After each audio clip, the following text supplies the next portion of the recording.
엄마 언제 와요? 아이 혼자 있던 집. 겨울이 처음 입을 여는 날은 언제나 냄새로 알 수 있었다. 낙엽이 썩는 냄새, 첫 연탄 냄새, 그리고 사람들이 문을 꼭 닫아 걸기 시작하면서 거리에서 사라지는 음식 냄새. 윤태성은 20년째 그 계절의 냄새 변화를 충청북도 외곽도로 위에서 맡아왔다. 순찰차 조수석 창문을 2cm쯤 열어두는 버릇은 그때 생겼다. 냄새가 먼저 경고한다. 눈보다 빠르고 무전기보다 정직하게. 오후 9시 14분 무전이 들어왔다. 충북 청주 외곽 연립주택 301동 402호 아동 울음 관련 주민신고. 강력팀 출동 요청. 파트너 김재우가 핸들을 틀면서 혀를 찼다. 강력팀까지 부를 일인가. 애 우는 거 하나에. 윤태성은 대답하지 않았다. 무전 속 상황실 교환원의 목소리에 뭔가 있었다. 보고하는 사람이 확신이 없을 때 나오는 그 미묘한 망설임. 사실만 전달하는 훈련을 받은 사람이 그럼에도 불구하고 한 박자 늦게 말을 이을 때 그것은 대개 현장에서 온 신고자가 말을 제대로 못했다는 뜻이었다. 말을 못한다는 건 무서워서이거나 설명이 되지 않아서이거나 둘 다이거나.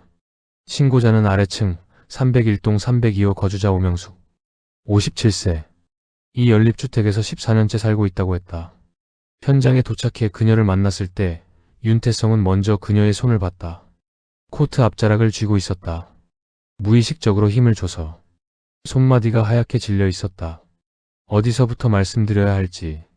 오명숙이 현관 앞 계단에 서서 입술을 움직였다. 목소리가 조금 갈라져 있었다. 처음엔 그냥 아이가 우나 보다 했어요. 저 위층에 아이가 하나 있거든요. 가끔 울기도 하고. 근데 이번엔 달랐어요. 1시간이 넘었는데 멈추질 않아서. 1시간이요. 김재우가 수첩을 꺼냈다. 오명숙이 고개를 저었다. 천천히 확신 없이. 그게 그냥 1시간이 아니에요. 처음엔 1시간인 줄 알았는데 가만히 생각해보니까. 그녀가 잠깐 멈췄다. 뭔가를 입 밖으로 꺼내기 전에 한 번 더 속에서 굴리는 사람의 침묵이었다. 오늘만이 아닌 것 같아요. 며칠 전에도 들었던 것 같고 지난주에도. 그땐 그냥 아이가 보채나 했는데 오늘은 울음소리가 달라요. 달라요. 비명 같아요. 엘리베이터가 없었다. 계단을 오르는 동안 윤태성의 코가 먼저 움직였다. 1층에서는 아무것도 없었다. 2층 계단참을 지나면서 뭔가 스쳤다. 음식 쓰레기 냄새와는 다른 더 무겁고 더 오래된 것. 그는 발걸음을 멈추지 않았지만 속도를 약간 늦췄다. 냄새는 4층으로 올라갈수록 짙어졌다. 누군가 오래 환기를 하지 않은 공간의 냄새. 밀폐된 공간 안에서 무언가가 발효되고 있는 냄새. 겨울이라 더 도드라졌다. 차가운 공기가 냄새를 희석시키는 게 아니라 오히려 응고시키고 있었다. 4층 복도에는 세 가구가 있었다. 401호, 402호, 403호. 복도 전체가 어두웠다. 복도등 하나가 깜빡이다 꺼진 상태로 방치돼 있었다.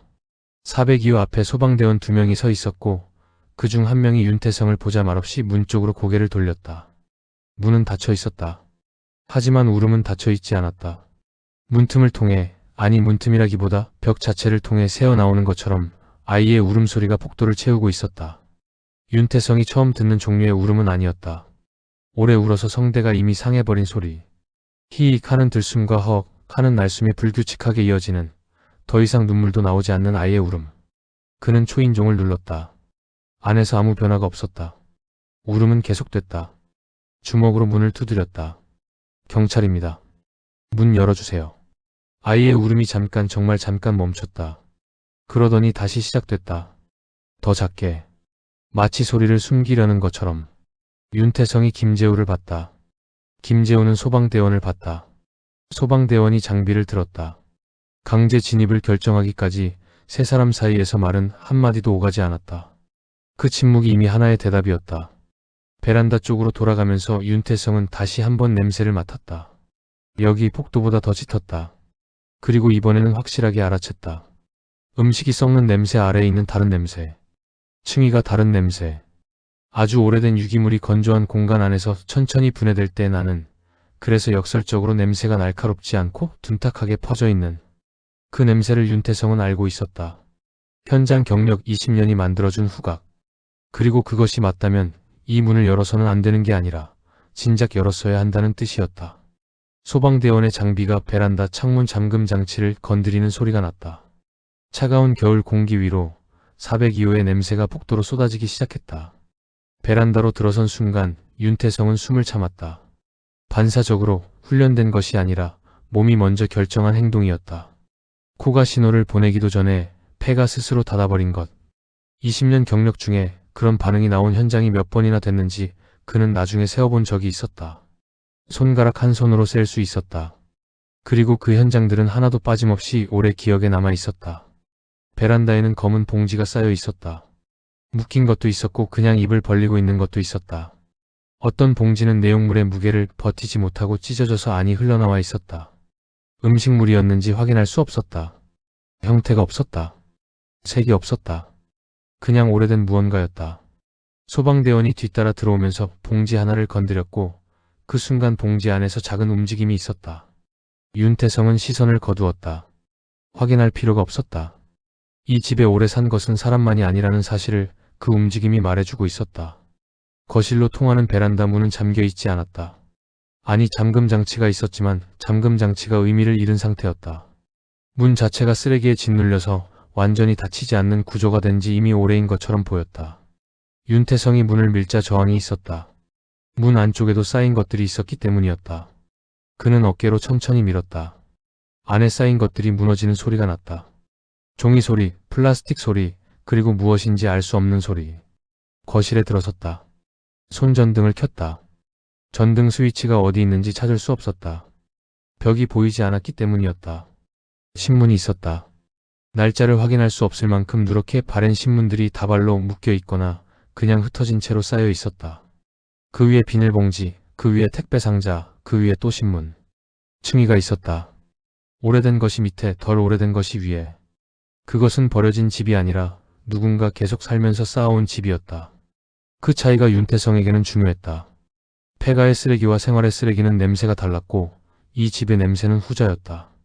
발을 디딜 때마다 무언가가 밟혔다. 김재우가 뒤따라 들어오면서 낮게 욕을 뱉었다. 짧고 건조한 한마디였지만 그 안에 형사가 현장에서 감출 수 없는 감정이 다 들어있었다. 윤태성은 손전등으로 천천히 공간을 후었다. 거실 한쪽에 밥솥이 있었다. 바닥에 쓰레기들 사이에 끼인 채로. 전선이 연결되어 있었다. 사용되고 있는 밥솥이었다. 그 옆에 플라스틱 그릇 2개, 숟가락 하나. 숟가락이 하나라는 것을 윤태성은 기억했다. 손전등이 거실 구석을 지나쳤다. 구석에 커다란 플라스틱 저장통이 있었다. 이사할 때 쓰는 종류의 것. 뚜껑이 있고 잠금 손잡이가 달린 150리터짜리쯤 되어 보이는 대형 통이었다. 뚜껑은 닫혀 있었다. 주변에 쓰레기가 쌓여 있어서 통 자체가 쓰레기의 일부처럼 보였다. 손전등 빛이 그 위를 지나쳤고 윤태성의 시선도 지나쳤다. 그 방향에서 냄새가 강했지만 이 집 전체가 냄새였기 때문에 어느 한 곳을 특정하기가 아직은 어려웠다. 안방 쪽에서 소리가 들렸다. 울음이 아니었다. 더 작은 소리였다. 숨소리 같기도 하고 바닥을 긁는 소리 같기도 했다. 윤태성은 쓰레기를 밟으며 천천히 안방 쪽으로 이동했다. 폭도라고 부르기에도 좁은 공간이었다. 양쪽 벽에 박스와 옷가지가 기대어 있어서 옆으로 몸을 틀어야 지나갈 수 있었다. 손전등 빛이 벽을 따라 움직였고 그 빛 안에서 아이의 그림이 보였다. 크레파스로 그린 사람 그림. 3명이었다. 작은 사람 하나, 큰 사람 둘. 셋 다 웃고 있었다. 그 그림이 붙어있는 벽 아래에 작은 운동화가 한 켤레 가지런히 놓여 있었다. 이 집에서 유일하게 제자리에 있는 물건이었다. 안방 문 앞에서 윤태성이 멈췄다. 문 너머에서 소리가 났다. 이번엔 분명히 들렸다. 무언가를 누르거나 잡는 소리. 그리고 숨을 참으려는 소리. 아이가 소리를 들었다는 것을, 그리고 소리를 죽이려 한다는 것을 알 수 있었다. 윤태성은 총을 꺼내지 않았다. 그것은 본능이었다. 어떤 위협도 이 문 뒤에 없다는 것을 그는 알았다. 그 대신 목소리를 낮추었다. 최대한 낮게, 그러나 분명하게. 아무도 안 다치게 할게. 문 열어도 돼. 대답이 없었다. 형사 아저씨야. 괜찮아. 긴 침묵이 있었다. 그리고 문 아래 틈새로 얇은 빛 한 줄기가 흘러나왔다. 안방에 불이 켜졌다. 손전등이 아닌 형광등 빛이었다. 누군가 스위치를 켠 것이었다. 그리고 문이 천천히 열렸다. 문이 열리는 속도가 너무 느려서 윤태성은 잠깐 문 너머에 어른이 있는 것은 아닐까 생각했다. 그러나 문을 연 것은 아이였다. 8살, 아니 어쩌면 더 어릴 수도 있었다. 키가 작았다. 문손잡이에 손이 겨우 닿는 높이였다. 머리카락은 귀 아래까지 자라 있었고 정리된 흔적이 없었다. 입고 있는 옷은 긴팔 티셔츠였는데 소매 끝이 닳아서 실밥이 풀려 있었고 가슴 쪽에 무언가 흘린 자국이 여러 겹 겹쳐 있었다. 맨발이었다. 바닥이 차가울 텐데 발가락을 오므리거나 하는 반응이 없었다. 추위에 이미 익숙해진 발이었다. 윤태성이 아이의 눈을 보았다. 그것이 가장 오래 기억에 남았다. 눈동자가 탁했다. 겁에 질려서가 아니었다. 어두운 공간에 오래 있었던 눈의 탁함이었다. 동공이 빛에 반응하는 속도가 느렸다. 형광등 불빛 아래서 아이는 눈을 찡그리지 않았다. 빛이 낯선 것이 아니라 빛에 반응하는 감각 자체가 둔해진 것처럼 보였다. 아이는 윤태성을 보았다. 김재우를 보았다. 소방대원을 보았다. 그리고 다시 윤태성을 보았다. 엄마 언제 와요? 첫 마디였다. 경계도 없었고 울음도 없었다. 그냥 물었다. 오래 기다리던 사람이 드디어 누군가가 왔을 때 가장 먼저 하는 질문. 당신이 답을 알고 있을 거라는 전제가 담긴 질문. 윤태성은 대답하지 않았다. 할 수 없었다. 김재우가 옆에서 숨을 들이켰다가 내쉬지 않았다. 안방은 거실보다 쓰레기가 적었다. 그러나 그것이 오히려 더 잘 보이게 만들었다. 구석에 이불이 있었다. 한 채였다. 그 이불 위에 과자 봉지 2개가 놓여 있었는데 둘 다 비어 있었다. 벽 쪽에 작은 책상이 하나 있었고 책상 위에 색연필이 굴러 있었다. 그리고 책상 서랍 위에 물 한 컵. 컵 안에 물이 조금 남아 있었다. 아이가 아끼고 있는 물이었다. 배고프니? 아이가 고개를 끄덕였다. 한 번 크게. 김재우가 차에 가서 비상용 빵과 주스를 가져왔다. 편의점 삼각김밥도 2개 있었다. 내용물을 그릇에 담아 아이 앞에 놓았을 때 아이가 한 행동을 윤태성은 그 순간 이해하지 못했다. 아이가 그릇 안에 밥을 3덩이로 나누었다. 손가락으로 조심스럽게 균등하게. 그리고 한 덩이를 먹기 시작했다. 왜 나누는 거니? 아이가 손가락을 하드면서 말했다. 엄마 올 때까지 아껴 먹어야 돼요. 윤태성은 아이의 손을 봤다. 손가락 마디에 굳은 살이 있었다. 바닥을 짚고 기거나 벽을 잡고 이동하는 생활이 오래된 흔적이었다. 손톱은 길었고 그 안에 때가 끼어 있었다. 그러나 손톱이 부러진 곳이 없었다. 아이는 손톱이 부러질 만한 일을 하지 않은 것이었다. 즉 이 아이는 이 안방 밖으로 오래 나가지 않았다. 엄마가 언제 나갔어? 아이가 생각하는 표정을 지었다. 어린아이가 날짜를 헤아리는 표정. 모르겠어요. 많이 잔 것 같은데. 밥은 혼자 먹었어? 팝솥에 있었어요. 엄마가 해놓고 갔어요. 얼마나 남았어? 아이가 잠깐 망설였다. 그리고 말했다. 다 먹었어요. 근데 아껴 먹었어요. 윤태성은 잠시 말을 멈추었다.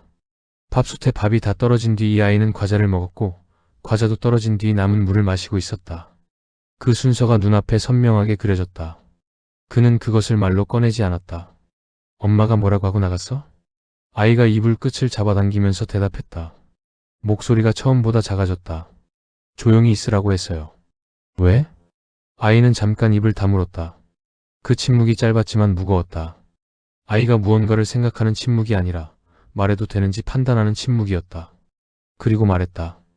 아빠가 깨지 않아야 한대요. 형사 둘이 동시에 굳었다. 윤태성이 천천히 아이의 시선을 건드리지 않으려는 것처럼 조심스럽게 물었다. 아빠가 어디 있어? 아이가 고개를 들었다. 그 탁한 눈동자로 윤태성을 보았다. 그리고 아무렇지 않게 마치 그것이 원래 그런 것이라는 듯이 집안 어딘가를 향해 고개를 돌렸다. 거실 방향이었다. 윤태성의 등줄기가 차가워졌다. 냄새가 다시 느껴졌다. 아까부터 거실 구석에서 흘러나오던 그 냄새. 플라스틱 통 쪽에서 오는 냄새. 음식 쓰레기와 층위가 다른 냄새. 20년 경력이 분류해둔 카테고리 안에서 그 냄새는 처음부터 한 곳에 있었다. 그는 알고 있었다. 처음부터. 인정하지 않으려 했을 뿐이었다. 거실로 돌아오는 길이 올 때보다 길었다. 실제로 길어진 것이 아니었다. 발이 느려진 것이었다. 윤태성은 그것을 알면서도 발걸음을 조절하지 않았다. 서두를 필요가 없었다. 통 안에 있는 것은 도망가지 않는다. 그것이 무엇이든 간에. 김재우는 안방에 남아서 아이 옆에 있었다. 소방대원 한 명도 남았다. 아이가 거실 쪽을 보지 않도록 하기 위해서였다. 아이는 밥을 3덩이로 나눈 채 2번째 덩이를 먹고 있었다. 3번째 덩이는 아직 그릇 한쪽에 있었다. 엄마 몫이었다. 윤태성은 혼자 거실에 섰다. 손전등을 껐다. 어두운 거실에서 냄새가 더 선명해졌다. 빛이 없으면 다른 감각이 올라온다는 것을 그는 알고 있었다. 냄새의 방향을 다시 확인했다. 구석이었다.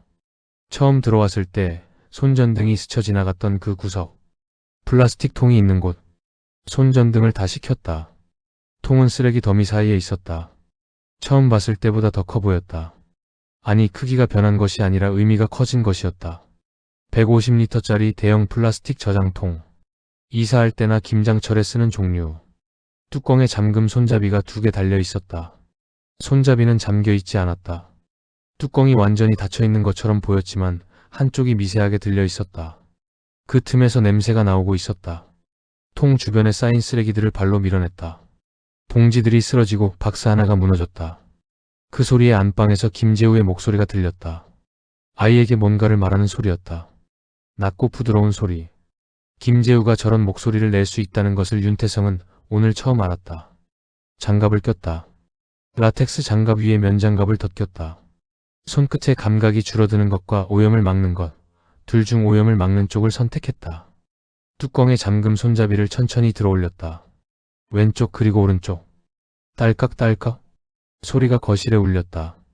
뚜껑을 들었다. 냄새가 한꺼번에 쏟아졌다. 밀폐된 공간 안에 갇혀있던 것이 출구를 찾은 것처럼. 윤태성은 얼굴을 돌리지 않았다. 숨을 참았다. 눈을 크게 떴다. 통 안에는 이불이 있었다. 꽃무늬 이불이었다.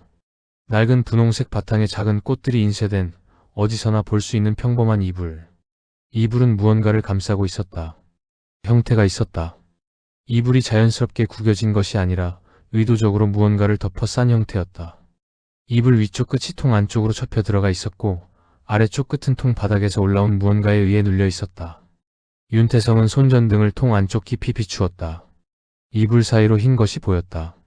그는 이불 끝을 잡고 천천히 걷어냈다. 뼈였다. 완전히 백골은 아니었다. 일부는 남아있었다. 건조한 공간 안에서 오랜 시간이 지난 결과였다. 갈비뼈가 보였다. 척추가 보였다. 이불 안에서 웅크린 자세로 놓여 있었다. 살아있을 때의 자세로 놓인 것이 아니라 이 통 안에 집어넣기 위해 구부린 자세였다. 뼈의 크기로 보아 성인 남성이었다. 윤태성은 잠시 그대로 서 있었다. 그리고 이불을 더 걷어냈다. 시신의 전체 윤곽을 확인하기 위해서였다. 이불이 아래쪽으로 밀리면서 통 바닥이 드러났다. 그 순간 무언가가 굴러나왔다. 처음에는 무엇인지 알아보지 못했다. 둥글었다. 통 바닥에서 이불 밑에 깔려있던 것이 이불이 걷히면서 딸려 나온 것이었다. 그것이 통 가장자리에 부딪혀 멈추었을 때 손전등 빛이 그 위에 떨어졌다. 두개골이었다. 첫 번째 것보다 작았다. 같은 성인이라도 골격이 달랐다. 얼굴 쪽 뼈의 구조가 달랐다. 이 통 안에는 한 사람이 아니라 2사람이 있었다. 뒤에서 발소리가 들렸다. 김재우였다. 그는 통 앞에 서서 안을 내려다봤다. 아무 말도 하지 않았다. 윤태성도 아무 말도 하지 않았다. 두 형사가 그 통 앞에 나란히 서서 손전등 빛 안에 드러난 것을 바라보는 동안 안방에서 아이의 목소리가 들렸다. 아저씨, 이거 엄마 드리면 안 돼요. 소방대원이 낮은 목소리로 뭐라고 달래는 소리가 들렸다. 아이는 그릇에 나눠둔 3번째 덩이를 가리키고 있을 것이었다. 엄마 올 때까지 아껴둔 것. 윤태성은 손전등을 껐다. 어둠 속에서 그는 딱 한 가지만 생각했다. 이 집의 냄새가 언제부터 시작됐는가. 그리고 그 냄새를 맡으며 이 아이가 몇 번의 밤을 보냈는가. 그 숫자는 나중에 수사 기록에 나왔다. 아이의 나이는 8살이었고 이 집에서 태어났다. 국과수 감식팀이 도착한 것은 자정이 조금 넘어서였다. 그때까지 윤태성은 집 밖복도에 서 있었다. 안으로 들어가지 않았다. 감식팀이 오기 전에 현장을 더 건드리지 않으려는 이유도 있었지만 그것만은 아니었다. 복도에 서 있으면 402호의 냄새가 등 뒤에서 났다.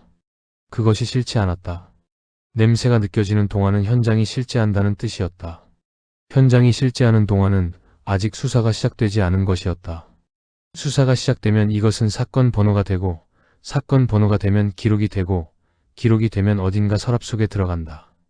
윤태성은 그 과정을 20년째 반복해왔고 그 과정이 때로 무언가를 지운다는 것을 알고 있었다. 아이는 구급대원과 함께 먼저 병원으로 갔다. 실려간 것이 아니었다. 걸어서 나갔다. 구급대원이 아이의 손을 잡았고 아이는 그 손을 잡은 채 현관 앞에서 한번 멈추었다. 신발장을 보았다. 신발장 안에 신발이 있었다. 여자 신발이었다. 낡은 운동화 한 켤레와 납작한 슬리퍼 한 켤레. 아이는 그것을 보고 나서 고개를 돌렸다. 무슨 생각을 하는지 알 수 없는 얼굴이었다. 그리고 구급대원에게 이끌려 복도로 나왔다. 계단을 내려가다가 아이가 한번 뒤를 돌아보았다. 윤태성과 눈이 마주쳤다. 아이는 아무 말도 하지 않았다. 윤태성도 아무 말도 하지 않았다. 아이의 눈이 윤태성을 지나쳐 402호 문 쪽을 보았다. 문은 열려 있었다. 그 안에서 감식팀의 조명이 흘러나오고 있었다. 아이는 그것을 보았고 그리고 계단을 내려갔다. 발소리가 계단 아래로 사라졌다. 복도가 조용해졌다. 김재우가 옆으로 와서 서면서 말했다. 명예 확인했어. 집 명의는 한설인. 전입신고는 2014년. 그가 수첩을 넘겼다. 2014년이면 8년 전이야. 남편 전입은? 없어. 한설인 단독 명의. 윤태성은 그것을 메모하지 않았다. 머릿속에 넣어두었다. 2014년. 아이의 나이가 8살. 이 집에서 태어났다면 아이가 태어난 것도 2014년 전후였다. 그리고 남편의 전입 기록이 없다는 것은 남편이 이 집에 공식적으로 들어온 적이 없다는 뜻이었다. 공식적으로. 안으로 들어갔다. 감식팀이 거실 구석 플라스틱 통 주변에 조명을 세우고 있었다. 조명 아래서 통이 처음으로 제대로 보였다. 흰색이었다. 원래 흰색이었는지 아니면 세월이 지나면서 그렇게 된 것인지 알 수 없었다. 통 표면에 먼지가 쌓여 있었다. 오래된 먼지였다. 최근에 움직인 흔적이 없었다. 즉 이 통은 오래전부터 이 자리에 있었다. 안방으로 들어갔다. 아이가 있던 자리에 이불이 그대로 있었다. 그릇도 그대로였다. 세 덩이로 나눈 것 중 두 덩이가 사라지고 마지막 덩이가 남아 있었다. 엄마모. 아이는 가면서도 그것을 가져가지 않았다. 여기 있어야 한다고 생각했을 것이었다. 엄마가 여기로 올 것이니까. 한설인의 방은 따로 없었다. 집안 어디에도 성인 여성이 최근까지 사용한 흔적이 명확하게 남아있는 공간이 없었다. 화장품이 없었다. 여성 의류가 없었다. 신발장에 신발 2켤레만이 그녀가 여기 살았다는 물적 증거였다. 그러나 그 신발은 낡았다. 자주 신는 신발이 아니었다. 즉 한설이는 이 집에서 생활하지 않은 지 상당한 시간이 지나 있었다. 김재우가 안방 문틀에 기대서 말했다. 짐을 가져간 게 아니야. 원래 없었던 거야. 윤태성이 고개를 들었다. 도주한 사람 짐이 이래? 김재우가 계속했다. 급하게 나간 사람은 뭔가를 흘려. 떨어뜨리거나 두고 가거나. 근데 여기엔 없어.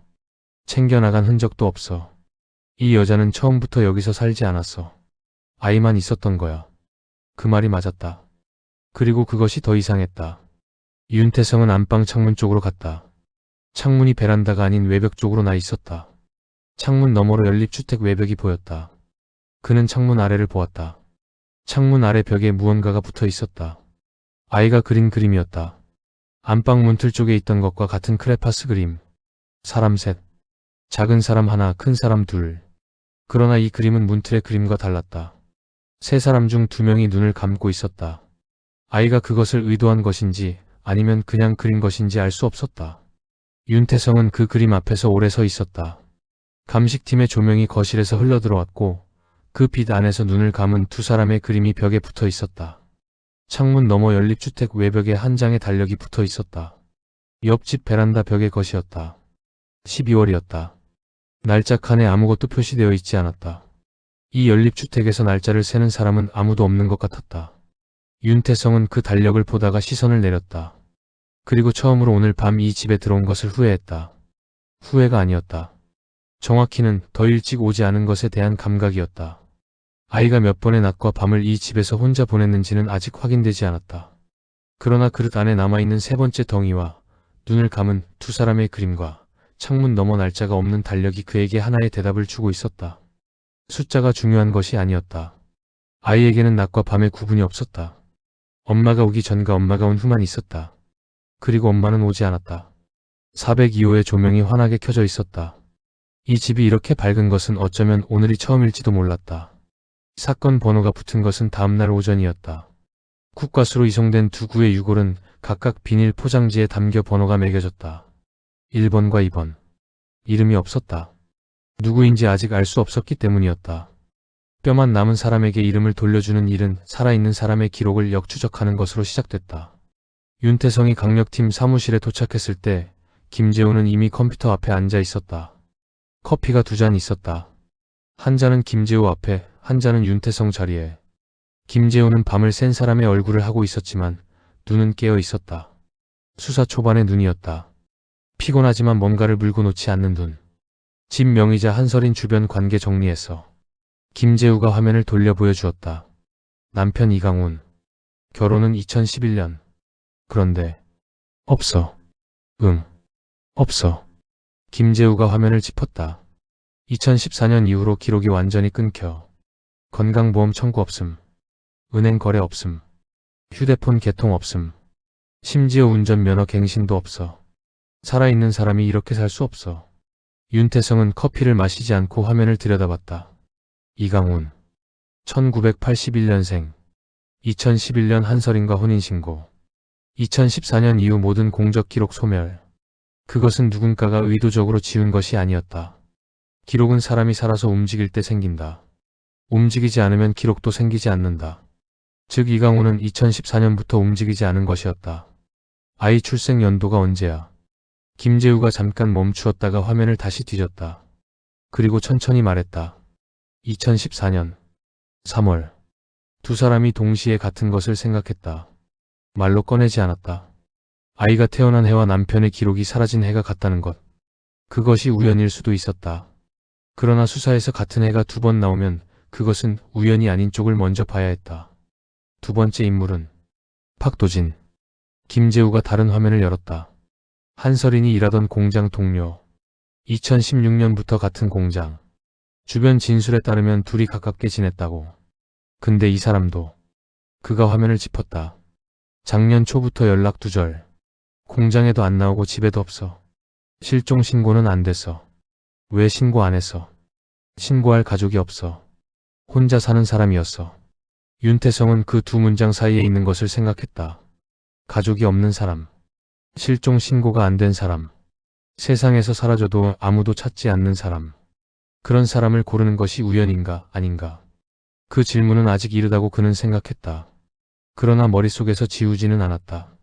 통장 관계 확인했어? 김재우가 이번에는 바로 대답하지 않았다. 잠깐 커피를 마셨다. 그 행동이 말을 고르는 것임을 윤태성은 알았다. 이강훈 통장. 한설인이 관리하고 있었어. 공동명의는 아니고 이강훈이 한설인한테 카드를 줬던 거야. 사용 기록 보면 2013년부터 한설인이 주로 썼어. 박도진은? 이것도 비슷해. 박도진 통장에서 한설인 계좌로 정기적으로 이체된 기록이 있어. 2017년부터. 생활비 명목으로. 김재우가 화면을 닫으면서 말했다. 두 남자 다 통장을 한설인이 쥐고 있었어. 그 말이 공중에 떠 있었다. 윤태성은 창밖을 봤다. 강력팀 사무실 창문 너머로 청주 외곽의 겨울 하늘이 보였다. 낮은 회색 하늘이었다. 눈이 올 것 같지는 않았다. 그냥 낮고 무거운 하늘이었다. 두 남자. 기록이 지워진 남편과 아무도 찾지 않은 내연남. 둘 다 통장을 여자에게 맡겼고 둘 다 같은 집에서 죽어 있었다. 그것이 사실이라면, 즉 플라스틱 통 안에 두구가 이 두 남자라면 한설이는 2번 같은 일을 한 것이었다. 그러나 윤태성은 거기서 결론을 내리지 않았다. 20년 경력이 가르쳐준 것 중 하나는 가장 그럴듯한 그림이 가장 위험하다는 것이었다. 퍼즐이 너무 잘 맞아떨어질 때 누군가 그 퍼즐을 먼저 맞춰놓은 것은 아닌지 의심해야 했다. 한설인 주변 진술 더 있어? 공장 동료들 얘기 들었는데. 김재우가 수첩을 열었다. 조용한 사람이었다고. 말을 많이 안 하고 점심도 혼자 먹고. 근데 이상한 게 그가 수첩 한 곳을 짚었다. 가끔의 얘기를 했대. 아들 얘기. 잘 먹는다, 잘 잔다. 보통 엄마처럼. 보통 엄마처럼. 윤태성은 그 말을 입안에서 굴렸다. 통 안에 두 구의 시신을 넣어두고 아이를 혼자 남겨두고 사라진 여자. 그러나 공장에서는 아들 얘기를 보통 엄마처럼 했다. 그것이 연기인지 아니면 그녀에게는 그것이 진짜 일상이었는지 윤태성은 아직 알 수 없었다. 그리고 그것이 이 사건에서 가장 불편한 지점이었다. 국가수 법의학동 3층은 언제 와도 같은 온도였다. 계절이 바뀌어도 시간이 달라도 그 복도의 온도는 변하지 않았다. 냉방도 아니고 난방도 아닌 그 중간 어딘가의 온도. 시신을 보관하기 위한 온도가 사람에게도 그냥 유지되는 것이었다. 윤태성은 그 온도가 싫지 않았다. 오히려 이 폭도에 오면 생각이 정돈되는 느낌이 있었다. 감정이 낮아지는 온도. 이소영은 검한 대 앞에 있었다. 흰 가운, 장갑, 마스크. 얼굴의 절반이 가려져 있었다. 그녀가 고개를 들어 윤태성을 봤을 때 보이는 것은 눈뿐이었다. 눈이 말하는 편이 아닌 사람이었다. 검한 대 위에는 뼈들이 놓여 있었다. 정렬되어 있었다. 두개골부터 발가락 뼈까지 사람의 형태로. 두구가 나란히 앉아요. 이소영이 말했다. 인사가 없었다. 원래 없었다. 윤태성이 검한 대 옆 수틀에 앉았다. 김재호는 문 쪽에 서 있었다. 이 방에서 김재호는 항상 문 쪽에 섰다. 그것이 국과수가 싫어서인지 이소영이 불편해서인지 윤태성은 물어본 적이 없었다. 두구 모두 성인 남성. 이소영이 첫 번째 뼈대 쪽으로 갔다. 1번. 신장 추정 174에서 176cm. 골밀도와 골단 유압 상태 기준 사망 당시 30대 후반에서 40대 초반. 사후 경과 시간은 그녀가 잠깐 멈추었다. 메모를 보는 것이 아니라 생각하는 멈춤이었다. 최소 6년에서 8년. 6년에서 8년. 윤태성은 그 숫자를 머릿속 이강훈 칸에 넣었다. 이강훈의 기록이 사라진 것이 2014년. 지금이 2022년. 8년이 맞았다. 2번. 이소영이 두 번째 뼈대 쪽으로 이동했다. 신장 추정 168에서 170cm. 같은 기준으로 40대 초반. 사후 경과 시간은 1년에서 1년 반. 두 구의 사망 추정 시점이 7년 가까이 달랐다. 같은 통 안에 있었지만 같은 시간에 죽은 것이 아니었다. 윤태성은 그것이 무엇을 의미하는지 알았다. 한 번이 아니라는 것. 그리고 두 번 사이에 7년이 있었다는 것. 7년 동안 그 통은 그 자리에 있었고 한설이는 그 통과 같은 집에서 살았거나 살지 않았거나 했다. 신원 특정 가능합니까? 이소영이 고개를 돌렸다. 눈이 잠깐 윤태성을 봤다. 그래서 부른 거예요. 그녀가 검한 대 아래 서랍을 열었다. 작은 플라스틱 케이스가 나왔다. 1번에서 손가락 조직 일부가 남아 있었어요. 건조한 환경에서 보존된 거예요. 복원 작업 3차례. 케이스 안에 슬라이드가 있었다. 이소영이 그것을 들고 조명 앞에 세웠다. 희미했다. 지문이라고 알아보기 어려울 만큼 희미했다.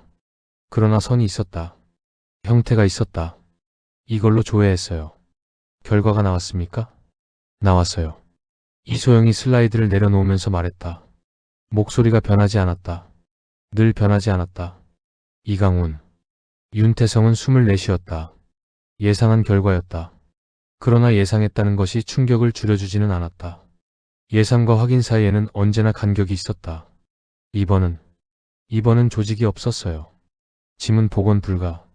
이소영이 두 번째 뼈대 쪽으로 다시 갔다. 그녀가 두 번째 뼈대를 볼 때와 첫 번째 뼈대를 볼 때 시선의 시간이 달랐다. 두 번째에서 더 짧았다. 그러나 첫 번째에서는 유독 오래 머물렀다. 윤태성은 그것을 눈치챘지만 아직 묻지 않았다. 대신 치과 기록 대조를 요청했어요. 박도진 이름으로 조회된 치과 기록이 있었고 치열 구조가 일치해요. 두 구 모두 신원 확정. 네. 이소영이 마스크를 내리지 않은 채 돌아섰다. 그리고 첫 번째 뼈대 이강훈의 것으로 확정된 뼈대 앞에 다시 섰다. 갈비뼈 쪽을 봤다. 손가락으로 찝지는 않았다. 그냥 봤다. 그 시선이 길었다. 이소영 감식관. 그녀가 고개를 들었다. 더 있습니까? 짧은 침묵이 있었다. 이소영의 침묵은 언제나 정확했다. 모르면 모른다고 바로 말하는 사람이었다. 침묵은 알지만 아직 확신이 없거나 알지만 아직 말할 단계가 아니라는 뜻이었다. 추가 분석 중인 게 있어요. 그녀가 말했다. 결과 나오면 연락할게요. 언제쯤? 빠르면 사흘. 늦으면 일주일. 윤태성은 더 묻지 않았다. 이소영에게 더 물어서 나온 적이 없었다. 그녀가 말할 준비가 됐을 때 말할 것이었다. 그리고 그녀가 말할 준비가 됐을 때 나오는 것은 언제나 수사의 방향을 바꾸는 것들이었다. 나오면서 윤태성은 한 번 돌아봤다. 이소영은 다시 이강훈의 뼈대 앞에 서 있었다. 갈비뼈 쪽을 아까와 같은 위치에서 같은 시선으로 보고 있었다. 폭도로 나왔다. 김재우가 따라 나오면서 말했다. 신원 2개 다 확정됐으니 이제 한설인 잡으면 되는 거 아니야. 윤태성은 대답하지 않았다. 이소영의 시선이 머릿속에 남아 있었다. 갈비뼈를 보던 그 시선. 지문 복원을 3차례나 했다는 것, 추가 분석 중이라는 것, 그리고 결과가 사흘에서 일주일이라는 것. 그 사흘이 이 사건에서 무엇을 뒤집을지 윤태성은 아직 알지 못했다. 그러나 국가수법의학동 3층의 그 온도가 폭도를 나오는 내내 등 뒤에 붙어 있었다. 제보가 들어온 것은 신원 확정 이틀 뒤였다. 외국인 노동자 숙소. 청주 외곽에서 차로 40분 거리의 소규모 공단 지역. 제보자는 숙소 관리인이었다. 사흘 전부터 빈 방에 불이 켜졌다 꺼졌다 하는 것을 봤다고 했다. 들어가 보려 했더니 안에서 잠겨 있었다고 했다. 그리고 어젯밤 폭도에서 여자를 봤다고 했다. 말을 걸었더니 뛰어서 방으로 들어갔다고 했다.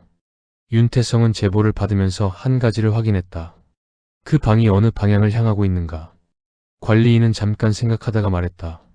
창문이 공단 뒷길 쪽이라고. 큰 도로가 아니라 골목 쪽이라고. 도망칠 생각이 있는 사람은 출구 방향을 본다. 윤태성은 김재우에게 뒷길을 막으라고 했다. 숙소 건물은 3층짜리 낡은 건물이었다. 외벽에 녹이 슬어 있었다. 폭도에 형광등이 깜빡이고 있었다. 502호였다. 5층이 없는 건물에 502호가 있다는 것은 관리인이 자기 방식대로 번호를 붙인 것이었다. 2층 맨 끝방이었다. 폭도 끝에서 윤태성이 멈추었다. 문 아래 틈새로 불빛이 새어나오고 있었다. 그는 문 옆 벽에 등을 붙이고 섰다. 노크하지 않았다. 초인종도 없었다. 그는 그냥 문 옆에서 기다렸다. 안에서 소리가 났다. 뭔가를 움직이는 소리, 발소리, 그리고 소리가 멈추었다. 문 아래 불빛이 꺼졌다. 윤태성은 그 순간을 기다렸다는 듯이 움직였다. 불을 끈 것은 숨겠다는 것이었다. 그리고 이 방에서 숨을 곳은 옷장뿐이었다. 이런 숙소의 구조를 그는 알고 있었다. 침대 하나, 작은 책상 하나, 벽 한쪽에 붙박이 옷장. 문을 발로 찼다. 잠금 장치가 버티지 못했다. 문이 열리면서 벽에 부딪혔다. 윤태성이 들어갔다. 불이 꺼진 방 안에서 그의 눈이 빠르게 움직였다. 침대, 책상, 창문, 옷장. 창문은 닫혀 있었다. 침대 아래는 좁았다. 옷장이었다. 그는 옷장 앞에 섰다. 문이 미세하게 흔들리고 있었다. 안에서 누군가 잡고 있는 것처럼, 아니면 안에서 누군가 떨고 있는 것처럼. 윤태성이 손잡이를 잡았다. 천천히 당겼다. 옷장 문이 열렸다. 여자가 있었다. 속옷 차림이었다. 웅크리고 있었다. 무릎을 가슴까지 당긴 자세로 옷장 바닥에 앉아 있었다. 얼굴이 무릎 사이에 박혀 있었다. 머리카락이 흘러내려 있었다. 온몸이 떨리고 있었다. 작은 떨림이었다. 격렬하지 않았다. 오랫동안 떨어온 사람의 떨림이었다. 윤태성이 말했다. 한서린 씨. 여자가 천천히 고개를 들었다. 그것이 윤태성이 처음 본 한서린의 얼굴이었다. 41세. 그러나 나이를 짐작하기 어려운 얼굴이었다. 더 들어 보일 수도 있었고 잘 보면 더 어려 보일 수도 있었다. 뺨이 꺼져 있었다. 오래 굶은 것인지 원래 그런 얼굴인지 알 수 없었다. 눈이 컸다. 눈 아래 다크서클이 깊었다. 입술이 건조하게 갈라져 있었다. 그리고 눈. 겁에 질린 눈이 아니었다. 그것이 윤태성이 가장 먼저 알아챈 것이었다. 옷장 안에서 속옷 차림으로 발견된 사람의 눈이 아니었다. 그 눈은 윤태성을 보면서 무언가를 하고 있었다. 재고 있었다. 이 상황에서 무엇을 말해야 하고 무엇을 말하지 않아야 하는지를 빠르게 계산하는 눈이었다. 윤태성은 그 눈을 본 순간 뭔가가 정렬되는 느낌을 받았다. 그러나 그것을 얼굴에 내지 않았다. 일어나실 수 있어요. 한서린이 천천히 일어섰다. 무릎이 떨렸지만 손을 잡아주기 전에 스스로 일어섰다. 윤태성이 점퍼를 벗어서 건네주었다. 그녀가 받아서 어깨에 걸쳤다. 고맙다는 말이 없었다. 저항도 없었다. 수갑을 채우면서 윤태성은 옷장 안을 한 번 더 봤다. 옷장 바닥에 물건들이 있었다. 여자가 웅크리고 있던 자리. 옷 몇 벌이 쌓여 있었다. 그리고 그 옷들 사이에 작은 것이 하나 있었다. 사진이었다. 폴라로이드 사진. 아이가 찍혀 있었다. 웃고 있었다. 나이가 어릴 때였다. 3살이나 4살쯤 되어 보이는 아이가 밥그릇 앞에서 웃고 있는 사진이었다. 뒤에 402호 안방 벽이 보였다. 크레파스 그림이 아직 없던 시절의 벽이었다. 윤태성은 그 사진을 집어들지 않았다. 증거물로 수거될 것이었다. 그러나 그는 그것을 한 번 더 봤다. 웃고 있는 아이. 밥그릇 앞에서. 402호에서. 한서린이 움직이기 시작했다. 윤태성이 그녀의 팔을 잡고 문 쪽으로 이끌었다. 폭도로 나오면서 김재우와 마주쳤다. 김재우가 한서린을 봤다. 한서린은 김재우를 보지 않았다. 계단을 내려가는 동안 한서린은 한마디도 하지 않았다. 순찰차 뒷문을 열어주었을 때 그녀가 타기 전에 한 번 멈추었다. 고개를 들어 하늘을 봤다. 겨울 하늘이었다. 낮고 회색이었다. 그녀가 그 하늘을 보는 시간이 2초쯤 됐을 때 윤태성은 그 눈에서 계산이 사라지는 것을 봤다. 2초였다. 그리고 그녀는 차에 탔다. 문이 닫혔다. 윤태성은 차 유리 너머 한서린의 옆 얼굴을 봤다. 정면을 보고 있었다. 표정이 없었다. 아까 하늘을 보던 2초 동안에 그것이 무엇이었는지 그는 알 수 없었다. 김재우가 나란히 서서 낮게 말했다. 뭔가 이상하지 않아? 윤태성이 차에서 시선을 거두며 말했다. 다 이상해. 아니 그게 아니라. 김재우가 잠깐 말을 고르다가 말했다. 저 여자 안 무서워해. 윤태성은 그 말에 대답하지 않았다. 대신 옷장 바닥에 폴라로이드 사진을 생각했다. 웃고 있는 아이. 그 사진을 그녀는 도주하는 동안 내내 가지고 있었다. 버리지 않았다. 그것이 무엇을 의미하는지 윤태성은 차가 출발하는 것을 보면서도 결론을 내리지 못했다. 취조실은 항상 같은 온도였다. 국가수 법의학동과 비슷한 온도였다. 우연이 아닐 것이었다.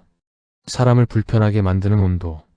너무 춥지도 않고 너무 덥지도 않아서 오히려 감각이 예민해지는 온도.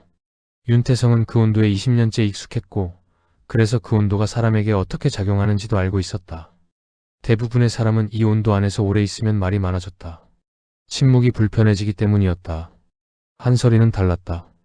2시간을 앉아 있었다. 변호인 선임 의사를 물었을 때 고개를 저었다.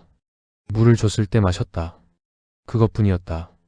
테이블 위에 손을 올려놓고 정면을 보고 있었다. 눈이 감기지 않았다.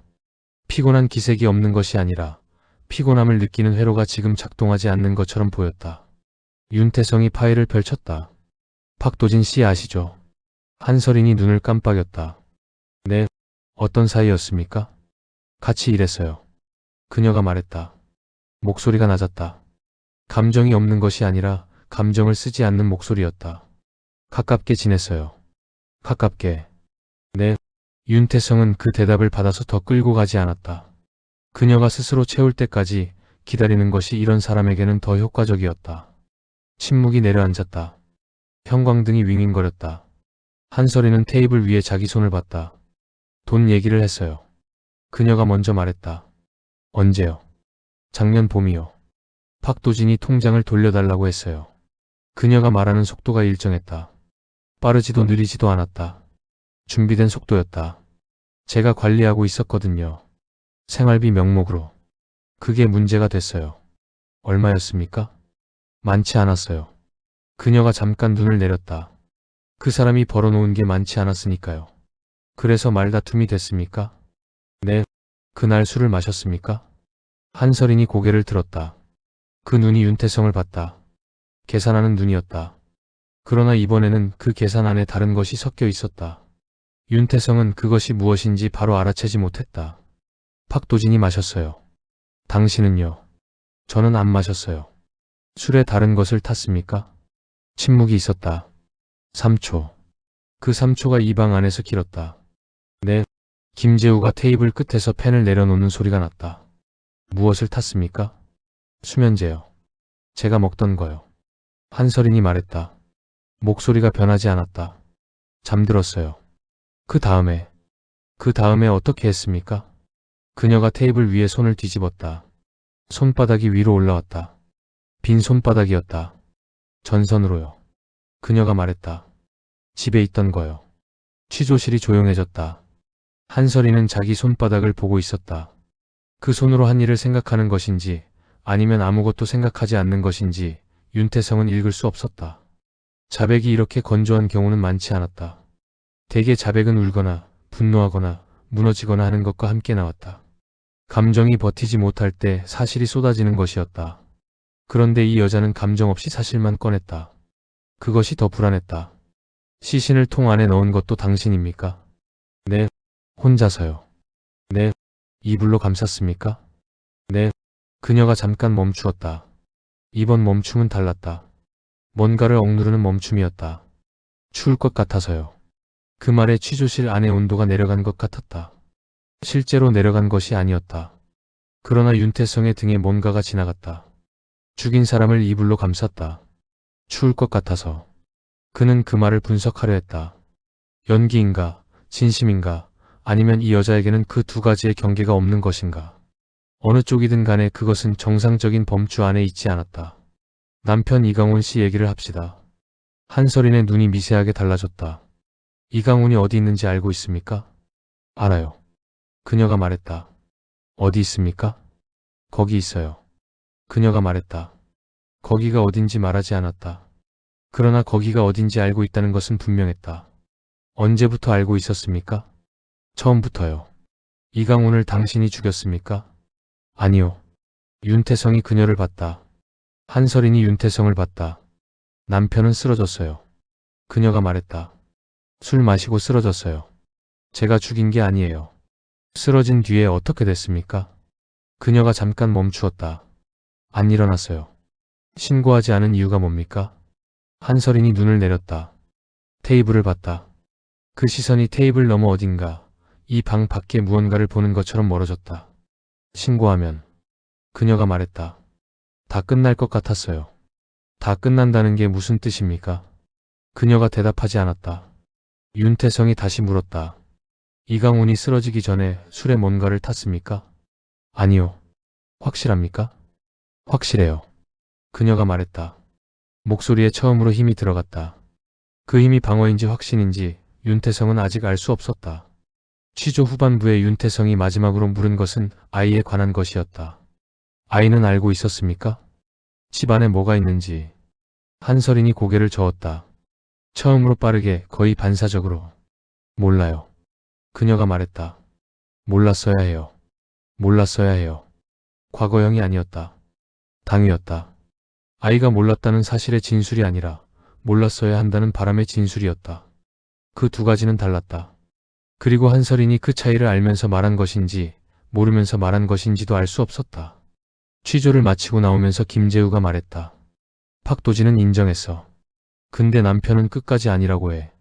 알아. 믿어? 윤태성은 폭도를 걸으면서 대답하지 않았다. 믿느냐 믿지 않느냐의 문제가 아니었다. 이소영이 추가 분석 중이라고 했다. 그 결과가 나오기 전까지 한설인의 진술은 진술일 뿐이었다. 사실이 먼저였다. 믿음은 그 다음이었다. 그리고 사흘 뒤 이소영에게서 연락이 왔다. 이소영의 연락은 전화가 아니라 문자였다. 결과 나왔어요. 오세요. 그것뿐이었다. 윤태성은 문자를 받은 순간 커피를 내려놓았다. 김재우는 아직 코트도 벗지 않은 채였다. 두 사람이 말없이 동시에 일어섰다. 수사기간 내내 이소영의 추가 분석이 무엇인지 서로 말하지 않았지만 둘 다 알고 있었다. 알면서 말하지 않은 것이었다. 국과수 법의학동 3층의 온도는 여전히 같았다. 이소영은 검한대 앞에 없었다. 책상 앞에 앉아 있었다. 그녀가 책상에 앉아 있는 것을 윤태성은 처음 봤다. 검한대가 아닌 책상이라는 것이 이미 하나의 신호였다. 이것은 뼈의 언어가 아니라 숫자의 언어로 말해야 하는 결과라는 것. 이소영이 파일을 내밀었다. 윤태성이 펼쳤다. 첫 페이지에 수치들이 있었다. 이소영이 말했다. 이강훈 뼈에서 조직을 추가 채취했어요. 갈비뼈 사이 연골 흔적에서요. 잔류 성분 분석. 그녀가 파일의 한 줄을 짚었다. 졸피뎀 성분이 검출됐어요. 취조실에서 한설인이 말했던 수면제의 성분명이었다. 김재우가 벽에 기댔다. 천천히 몸에 힘이 빠지는 것처럼. 농도는요? 윤태성이 물었다. 사망 원인으로 단정하기에는 낮아요. 이소영이 말했다. 그러나 검출된 것은 사실이에요. 자연사한 사람의 뼈에서 나올 이유가 없는 농도예요. 자연사한 사람의 뼈에서 나올 이유가 없는 농도. 윤태성은 파일을 덮었다. 덮으면서 한설인의 진술이 겹쳤다. 남편은 술 마시고 쓰러졌어요. 제가 죽인 게 아니에요. 쓰러지기 전에 술에 뭔가를 탔냐는 질문에 아니요, 라고 했다. 확실하냐고 했을 때 확실해요, 라고 했다. 그 목소리에 처음으로 힘이 들어갔다고 그는 기억했다. 방어인지 확신인지 알 수 없었다고. 이제 알 수 있었다. 방어였다. 두 번째 취조는 첫 번째와 달랐다. 이소영의 감식 결과를 테이블 위에 올려놓았을 때 한설인의 눈이 처음으로 계산을 멈추었다. 그것이 3초였다. 옷장에서 나오던 순간 순찰차에 타기 전 하늘을 보던 순간과 같은 3초였다. 그 3초 동안 그녀는 어딘가 다른 곳에 있었다. 그리고 돌아왔다. 농도가 낮다고 했죠. 그녀가 말했다. 윤태성이 그녀를 봤다. 알고 있었습니까? 한설인이 대답하지 않았다. 이강훈이 쓰러지기 전에 술에 수면제를 탔습니까? 침묵이 길었다. 취조실의 형광등이 윙윙거렸다. 이번에는 그 소리가 더 크게 들렸다. 한설인이 테이블 위에 자기 손을 내려다봤다. 박도진의 자백을 할 때 손바닥을 뒤집었던 그 손이었다. 이번에는 손을 뒤집지 않았다. 많이 넣지 않았어요. 그녀가 말했다. 취조실이 굳었다. 잠들게만 하려고요. 그녀가 계속했다. 목소리가 낮아졌다. 처음으로 낮아진 것이 아니었다. 원래 낮았던 목소리가 더 안으로 들어가는 것이었다. 그 사람이 깨어 있으면 안 됐어요. 왜요? 그녀가 고개를 들었다. 윤태성을 봤다. 그 눈에서 계산도 없었고 방어도 없었다. 처음 보는 눈이었다. 그것이 진짜 한설인의 눈인지 아니면 이것도 계산인지 윤태성은 끝까지 알 수 없었다. 아이가 있었으니까요. 그녀가 말했다. 그 말이 취조실에 떨어졌다. 아이가 있었으니까. 그 문장이 무엇을 의미하는지 윤태성은 이해하려 했다. 이강훈이 깨어있으면 아이가 위험했다는 것인가? 아니면 아이가 보는 앞에서 무언가가 일어나는 것을 막으려 했다는 것인가? 혹은 그 두 가지 모두인가? 한설이는 더 말하지 않았다. 그리고 윤태성은 더 묻지 않았다. 더 물으면 그 문장이 훼손될 것 같았기 때문이었다. 그 문장은 그대로 두어야 했다. 그러나 검찰은 그 문장을 그대로 두지 않았다. 기소는 두 건 모두 살인이었다. 재판은 길었다. 한설인 측 변호인은 이강훈의 경우 수면제 농도가 사망 원인으로 단정되지 않는다고 했다. 자연사에 우연히 수면제가 검출된 것일 수 있다고 했다. 검사 측은 동일한 수법, 동일한 약물, 동일한 피의자라는 점에서 두 사건을 분리할 수 없다고 했다. 재판부는 박도진 사건에 대해서만 살인을 인정했다. 이강훈 사건은 사망 원인 불명확을 이유로 살인 혐의를 기각했다. 판결이 났을 때 윤태성은 법정에 있지 않았다. 주차장에 있었다. 차 안에 혼자 앉아 있었다. 라디오가 켜져 있었다. 어떤 프로그램인지 들리지 않았다. 김재우에게서 문자가 왔다. 숫자였다. 18. 그것뿐이었다. 징역 18년. 내연남 살인 사체 유기 아동방임. 그 세 가지를 합산한 숫자였다. 이강훈의 죽음은 숫자 안에 없었다. 이강훈은 공식적으로 자연사였다. 그의 뼈에서 나온 졸피뎀은 농도가 낮았고 낮은 농도는 법정에서 의심은 됐지만 사실은 되지 못했다. 윤태성은 라디오를 껐다. 조용해졌다. 그 조용함 안에서 아이의 목소리가 들렸다. 실제로 들린 것이 아니었다. 20년 경력이 만들어준 기억의 방식이었다. 현장에서 들은 것들이 가장 조용한 순간에 돌아오는 것. 아이의 목소리는 두 개였다. 엄마 언제 와요? 그리고 아빠가 깨지 않아야 한대요. 두 문장이 겹쳤다. 겹치는 순간 윤태성은 처음으로 그 두 문장의 거리를 생각했다. 엄마를 기다리는 아이와 아빠가 깨지 않아야 한다는 것을 알고 있는 아이. 그 두 가지가 같은 아이 안에 있었다. 태어난 순간부터 그 집에 있었던 아이. 냄새가 있었고 플라스틱 통이 있었고 잠들지 않는 아빠가 있었던 그 집에서 아이는 밥을 세 덩이로 나누는 법을 배웠다. 윤태성은 눈을 감았다. 판결의 숫자는 기억나지 않았다. 18이라는 숫자는 이미 흐릿해졌다. 그러나 아이의 운동화는 기억났다.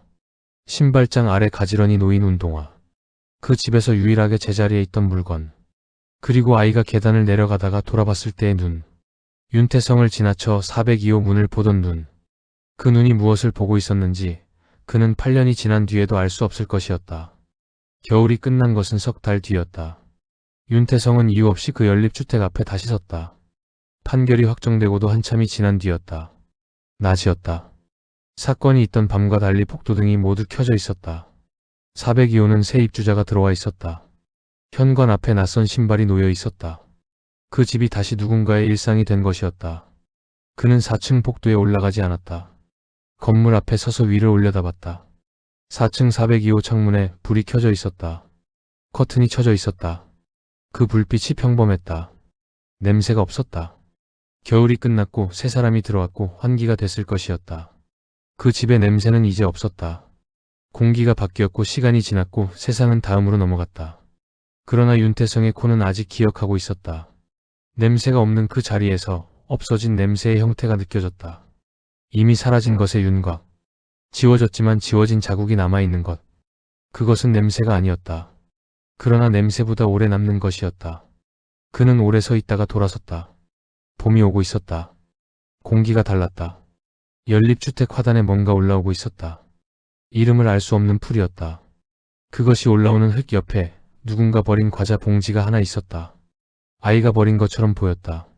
윤태성은 그것을 줍지 않았다. 차로 돌아가면서 그는 한 번도 뒤를 돌아보지 않았다.